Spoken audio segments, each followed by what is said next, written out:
जय हिंद दोस्तों, वंदे मातरम। देखिए, मुद्दे की बात इस समय ये है कि बॉलीवुड ने एक मूवी जिसके के ऊपर काफ़ी कुछ दांव पे लगा के रखा था, जिसका कि नाम था सम्राट पृथ्वीराज। कहा जा रहा था कि भाई इस मूवी का जो बजट है वो करीब 300 से 350 करोड़ का है। इसके अलावा इस मूवी की रिसर्च के ऊपर करीब 18 साल लगाए गए हैं चंद्र प्रकाश द्विवेदी, जो कि इस मूवी के डायरेक्टर हैं, उनके द्वारा। काफ़ी सारे तथ्यों को खोजा खंगाला गया है, जिनको कि जोड़कर ये मूवी सभी के सामने लाई गई है। लेकिन जब ये मूवी सामने आई और इसको लेकर जो हाइप बनाई गई थी, या यूँ कहें कि आज की डेट में अगर एक नेशनलिज्म से जुड़ी हुई कहानी आपको प्रस्तुत करनी, तो उससे जिन एलिमेंट्स को आपको जोड़ना था, मतलब अमित शाह जी को ये मूवी दिखा दी गई, योगी आदित्यनाथ जी को ये मूवी दिखा दी गई, पब्लिक को, कई लोगों को ये फ्री में मूवी दिखाने की भी पेशकश करी गई, और जिस तरीके से इस मूवी का प्रमोशन किया जा रहा था, उस प्रमोशन को देखते हुए लग रहा था कि ये मूवी बिल्कुल आज के संदर्भ में जिस प्रकार का माहौल भारत देश में बना हुआ है, उसको ध्यान में रखकर ये मूवी बनाई गई है। हालांकि मूवी को देखते हुए 3 दिनों तक इसका बज़ काफ़ी अच्छा भी रहा। फ्राइडे सैटरडे संडे को मूवी ने काफ़ी अच्छा बिजनेस किया, लेकिन मंडे से जो सडन ड्रॉप इस मूवी के देखने वालों में देखने के लिए मिला, वो ड्रॉप ने बता दिया कि इस मूवी का जो बज़ था वो सिर्फ मार्केटिंग गिमिक ही था, और जो पब्लिसिटी इसको चाहिए होती है, जो माउथ पब्लिसिटी जिसकी हम लोग बात करते हैं सोशल मीडिया के थ्रू, वो पब्लिसिटी इसको कहीं ना कहीं नहीं मिल पाई, और इसीलिए कहीं ये मूवी शायद पब्लिक के दिलों पे राज नहीं कर पाई जितनी कि इससे उम्मीद की जा रही थी। तो इस वीडियो में हम लोग बात करने वाले हैं उन मुख्य 4 कारणों के बारे में जो कारण बने हैं इस मूवी के फ्लॉप होने के। डॉक्टर चंद्र प्रकाश द्विवेदी के निर्देशन में बनी अक्षय कुमार की फिल्म सम्राट पृथ्वीराज बॉक्स ऑफिस पर फ्लॉप होने की ओर बढ़ चुकी है। एक तरफ कार्तिक आर्यन की फिल्म भूल भुलैया 2 रिलीज के तीसरे हफ्ते में भी जमकर कमाई कर रही है, वहीं दूसरी ओर अक्षय कुमार की फिल्म की कमाई लगातार घटती ही जा रही है। फिल्म सम्राट पृथ्वीराज का कुल कलेक्शन अभी तक 49 करोड़ रुपए ही हुआ है, जबकि भूल भुलैया 2 वर्ल्ड वाइड 200 करोड़ रुपए की बम्पर कमाई को पार कर चुकी है। 250 करोड़ तक कमाई होने का इसका टोल अनुमान लगाया जा रहा है। हिंदुस्तान के आखिरी हिंदू सम्राट पृथ्वीराज चौहान की जिंदगी पर आधारित हिस्टोरिकल ड्रामा फिल्म से हर किसी को काफी ज्यादा उम्मीदें थी। 300 करोड़ रुपए के निवेश करने वाले मेकर्स को लगा कि 1000 करोड़ रुपए से अधिक की कमाई हो सकती है। वहीं दर्शकों को आरआरआर और केजीएफ चैप्टर 2 के बाद एक भव्य फिल्म देखने का इंतजार था, लेकिन हर किसी की उम्मीदों पर पानी तब फिर गया जब इस मूवी को सभी के सामने पेश किया गया। फिल्म की कमाई की रफ्तार देखकर तो ये लग रहा है कि कंगना रनौत की फिल्म धाकड़ की तरह दिलासा साबित होने वाली है। यशराज फिल्म्स के बैनर तले बनी इस फिल्म में सुपरस्टार अक्षय कुमार महान योद्धा आखिरी हिंदू सम्राट पृथ्वीराज चौहान का किरदार निभा रहे हैं। उनके साथ संजय दत्त, मानुषी छिल्लर, सोनू सूद, आशुतोष राणा और साक्षी तंवर भी मुख्य भूमिकाओं में नजर आने वाले हैं। इस फिल्म का डायरेक्शन डॉक्टर चंद्र प्रकाश द्विवेदी ने किया है, और बताया जा रहा है कि डॉक्टर साहब ने इस फिल्म के लिए 18 साल का रिसर्च किया था, लेकिन फिल्म देखने के बाद उस रिसर्च का असर कहीं नजर नहीं आता।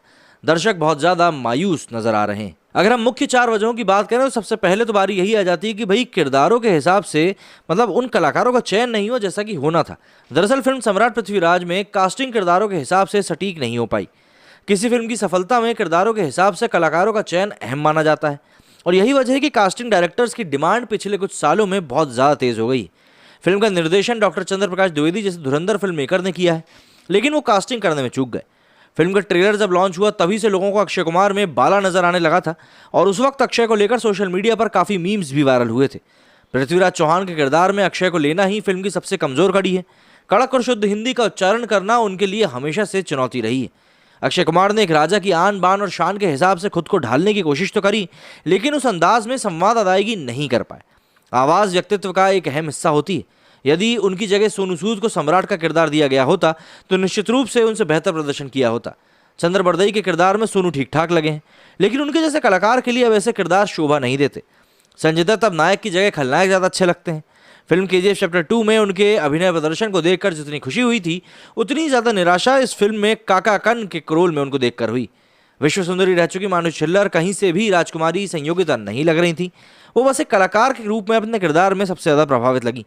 और मानव विज जो फिल्म में मोहम्मद गौरी बने हैं, उनके किरदार को भी हम कह सकते हैं कि उन्होंने अपने किरदार के साथ काफ़ी कुछ ठीक ही किया है। इसी के साथ साउथ बॉक्स ऑफिस पर सूखा इस समय मचा हुआ है। देखिए, सम्राट पृथ्वीराज जिस दिन रिलीज हुई उसी दिन कमल हसन, विजय सेतुपति की फिल्म विक्रम और आदि विशेष की फिल्म मेजर भी आई। तीनों ही फिल्में पैन इंडिया हिंदी, तमिल, तेलुगु में रिलीज हुई। ऐसे में बॉक्स ऑफिस पर मुकाबला दिलचस्प ही हो गया। कमल हसन, विजय सेतुपति और अक्षय कुमार की फैन फॉलोइंग से हर कोई वाकिफ है, लेकिन साउथ के सितारों को जितना क्रेज हिंदी बेल्ट में है उतना क्रेज बॉलीवुड के सितारों का साउथ में बिल्कुल नहीं है। और यही एक बहुत बड़ा कारण है कि अक्षय कुमार की फिल्म साउथ बॉक्स ऑफिस पर कमाई नहीं कर पाई। इस फिल्म ने रिलीज के पहले दिन हिंदी वर्जन से करीब 10 करोड़ रुपए कलेक्शन किया, जबकि तमिल और तेलुगु से 2-2 लाख रुपए हासिल हुए। इसी तरह पहले वीकेंड में हिंदी से 39 करोड़ रुपए मिले तो तमिल तेलुगु से करीब 5-6 लाख रुपए ही कमाई हो पाई। इसकी तुलना में साउथ की फिल्में हिंदी बॉक्स ऑफिस पर रिकॉर्ड तोड़ कमाई करती हुई नजर आती हैं। इसके अलावा जिस तरह से इसकी मार्केटिंग करी गई, मूवी देखकर ऐसा महसूस हुआ कि कहीं ना कहीं कुछ कमी रह गई। मतलब नाम बड़े और दर्शन छोटे। काका हथरसी की हास्य कविता की इस लाइन के बहुत अहम मायने हैं। इस पर हिस्टोरिकल ड्रामा फिल्म सम्राट पृथ्वीराज सटीक बैठती है। इस फिल्म के रिलीज से पहले जिस तरह का माहौल बनाया गया था, उसे देखने के बाद ऐसा लग रहा था कि ये बाहुबली और आरआरआर से भी बड़ी भव्य फिल्म साबित होगी। लेकिन सिनेमाघर में जाकर देखने वाले दर्शकों के लिए फिल्म खोदा पहाड़ निकली चोइया साबित हुई। इस फिल्म की रिलीज से पहले देश के गृह मंत्री अमित शाह, कई बड़े केंद्रीय मंत्रियों और बीजेपी आईटी सेल के कार्यकर्ताओं को इस मूवी को दिखाया गया था। इसके बाद यूपी के मुख्यमंत्री योगी आदित्यनाथ सहित पूरी सरकार के लिए एक स्पेशल शो रखा गया। सिर्फ इतना ही नहीं, आरएसएस प्रमुख मोहन भागवत को भी फिल्म दिखाई गई। फिल्म को हिंदुस्तान के अंतिम हिंदू सम्राट की वीर गाथा के रूप में प्रचारित किया गया। लेकिन प्रमोशन से फिल्म हिट नहीं हो सकती, ये बात आपको समझनी पड़ेगी। आज के दौर में फिल्म के कंटेंट में दम होना जरूरी है। ये बात अक्षय कुमार शायद अभी समझ नहीं पा रहे हैं। 300 करोड़ के बजट में बनी फिल्म 100 करोड़ रुपए भी कमाए जाए तो बहुत बड़ी बात समझिएगा। इसी तरह की बीमारी का शिकार कंगना रनौत भी हुई थी। 100 करोड़ में बनी उनकी फिल्म धाकड़ महज 5 करोड़ का कारोबारी कर पाई। साउथ सिनेमा के सिनोमी के बीच धाकड़ डांसर साबित हुई और अभी हालात देखकर तो यही लग रहा है कि सम्राट पृथ्वीराज भी कहीं ना कहीं इसी तरह से गिर जाएगी। और सबसे बड़ी बात जो एक मेरे दिमाग में कहीं से तक फिट नहीं बैठ रही है कि जिस मूवी को बनाने में 18 साल की रिसर्च लगी हो, उसकी शूटिंग 42 दिन में। देखिए, फिल्म सम्राट पृथ्वीराज की कहानी पृथ्वीराज चौहान के राजकवि चंद बरदई की किताब पृथ्वीराज रासो पर आधारित है। उनकी एक रचना मत चूके चौहान आज भी बहुत लोकप्रिय है और इस कविता की रचना 12वीं सदी में चंद्र बरदई ने की थी।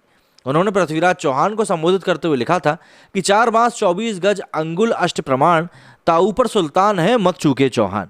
चंद्र बरदई के इशारे के सहारे सम्राट गौरी की हत्या कर देते हैं। फिल्म का निर्देशन डॉक्टर चंद्र प्रकाश द्विवेदी ने किया है। डॉक्टर साहब को मशहूर टीवी सीरियल चाणक्य के लिए जाना जाता है। इसके बाद उन्होंने साल 2003 में रिलीज हुई भारत पाक बंटवारे पर आधारित फिल्म पिंजर का भी निर्देशन किया था। डॉक्टर चंद्र प्रकाश द्विवेदी को पौराणिक किरदारों के फिल्मांकन में महारत हासिल है। कहा जा रहा है कि इस फिल्म की शूटिंग से पहले उन्होंने 18 साल तक इस मूवी पर रिसर्च किया। वो सम्राट की ऐसी कहानियां सामने लाना चाहते थे जो ना तो किताबों में दर्ज है और ना ही किसी को पता है। लेकिन अपनी इतनी कड़ी मेहनत के बाद भी उन्होंने फिल्म को महज 42 दिनों में ही शूट कर मारा। यही जल्दबाजी फिल्म पर भारी पड़ गई। इस फिल्म की शूटिंग पर उनको समय देना चाहिए था। कोई भी कालजयी फिल्म बनाने में लंबा वक्त लेती है, उसके लिए हर किसी में समर्पण की भावना होनी चाहिए। आप फिल्म बाहुबली को ही देख लीजिए या फिर अवतार को देख लीजिए। एस राजमौली ने जब बाहुबली पर काम शुरू किया था तो उन्होंने सेट के अंदर ही पूरी यूनिट को 5 साल तक के लिए बंद कर दिया था। किसी भी कलाकार या यूनिट के सदस्य को उस दौरान किसी दूसरी फिल्म में काम करने की साफ तौर पर मनाही थी। 5 साल तक सैकड़ों लोग फिल्म बाहुबली के लिए कड़ी मेहनत करते रहे, तब जाकर फिल्म रिलीज हुई और इतिहास ही बना गई। इससे कलाकार रातों रात पैन इंडिया स्टार बन गया। राजमौली देश के दिग्गज निर्देशकों में शुमार हो गए। फिल्म ने रिकॉर्ड तोड़ कमाई कर डाली और उसी तरह जेम्स कैमरून ने अपनी फिल्म अवतार के रिलीज के बाद उसके सीक्वल को बनाने में 10 साल का वक्त लगा दिया, क्योंकि उस समय वैसी तकनीक ही नहीं थी जिससे वो अंडर वाटर फिल्म को शूट कर सके। समर्पण ऐसा चाहिए, लेकिन अक्षय कुमार के बारे में सभी जानते हैं कि वो एक साल में 3 से 4 फिल्में करते हैं। वो किसी भी फिल्म को जल्दी शूट करके दूसरे की शूटिंग करने लग जाते हैं। उनकी इसी जल्दबाजी की वजह से कहीं ना कहीं फिल्म सम्राट पृथ्वीराज को इतना बड़ा नुकसान हुआ है। अभी लोग उनके बच्चन पांडे के किरदार को भूल भी नहीं पाए थे कि वो सम्राट पृथ्वीराज बनकर सभी के सामने आ गए। अति सर्वत्र वर्जते संस्कृत में ये कहा जाता है और इसीलिए कहा जाता है कि जब भी किसी चीज़ की कहीं पर अति होती है तो कहीं ना कहीं वो विनाश तो लेकर आती है। इसीलिए इस चीज़ का ध्यान रखना चाहिए कि कम करो लेकिन अच्छा करो। बस मेरे स्टूडियो में फिलहाल इतना ही। जय हिंद, जय भारत।